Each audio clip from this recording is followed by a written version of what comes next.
Programme নয়।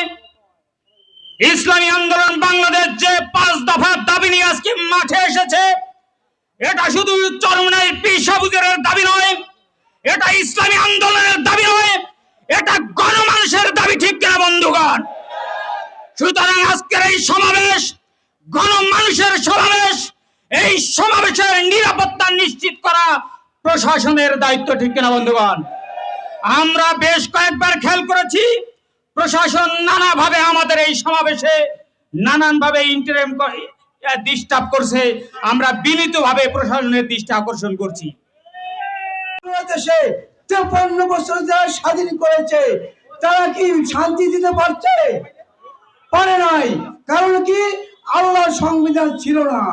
এই কারণে যারাই নাকি 53 বছর পরীক্ষা ফেল করছে তাদের আর পরীক্ষা দেওয়ার সুযোগ নেই। আছে? নাই।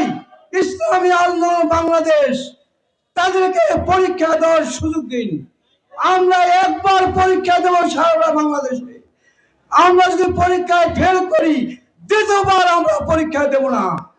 তাই আসুন আমরা কাঁধে কাঁধ মিশে প্রত্যেকটা মানুষ আজকে আমরা কি চাই? বাংলার মানুষ চাই কি? একমাত্র এই রাজনৈতিক দল ক্ষমতায় আসছিল, ক্ষমতায় আসার সময় তারা ভালো ভালো কথা বলে আসছিল, কিন্তু ক্ষমতায় যখন তারা পাকাভুক্ত হয়ে পড়ছিল তখন তারা স্বৈরাচার হয়ে গেছিল। স্বৈরাচার ছাড়া কোনো রাজনৈতিক দল বাংলাদেশ শাসন করে নাই। সুতরাং স্বৈরাচার মুক্ত দেশ যদি করতে হয় তাহলে একমাত্র রাস্তা হচ্ছে পিআর পদ্ধতির নির্বাচন।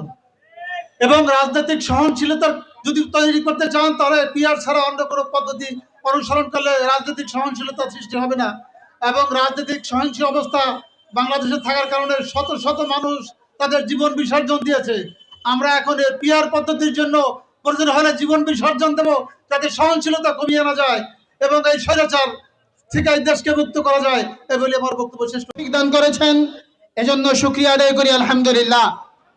প্রিয় উপস্থিতি, আজকে আমরা যে উদ্দেশ্যে এই গণসমাবেশে উপস্থিত হয়েছি,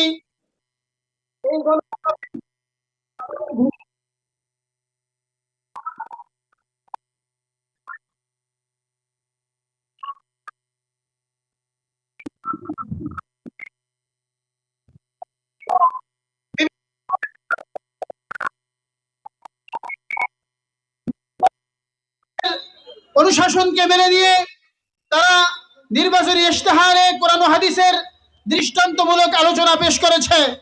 পরবর্তীতে তারা নেফাকি করে, মুনাফিকি করে বাংলার মানবতাকে ধোঁকা দিয়েছে। কি বলেন ঠিক কিনা? প্রিয় উপস্থিতি, প্রয়োজনীয় রাষ্ট্র সংস্কার আমাদের জন্য কেন প্রয়োজন? কারণ 54 বছরের এই বাংলার জীবনে আমরা অনেক রাষ্ট্র সরকারকে দেখেছি, অনেক রাষ্ট্রপ্রধানকে দেখেছি। এই গতানুগতিক নির্বাচনের পদ্ধতি নিয়ে, গতানুগতিক নির্বাচনের মাধ্যমে তারা ক্ষমতার আসনে আসীন হয়ে আমাদের এই মানবতাকে কিছু দিতে পারে নাই। শুধু জুলুম নির্যাতনের মাধ্যমে বাংলার মানুষকে বিভিন্নভাবে তারা জুলুম নির্যাতন করেছে। এই জন্য এই গণসমাবেশের মধ্য দিয়ে বাংলার সমস্ত মানুষকে এক দুরন্ত চিন্তাশীল হয়ে আগাতে হবে।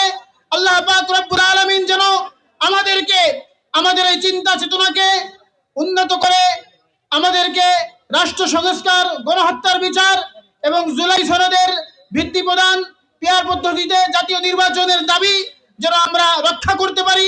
আল্লাহ পাক রব্বুল আলামিন যেন আমাদেরকে তৌফিক দান করেন। এই জন্য সকলে বলি আল্লাহুম্মা আমিন।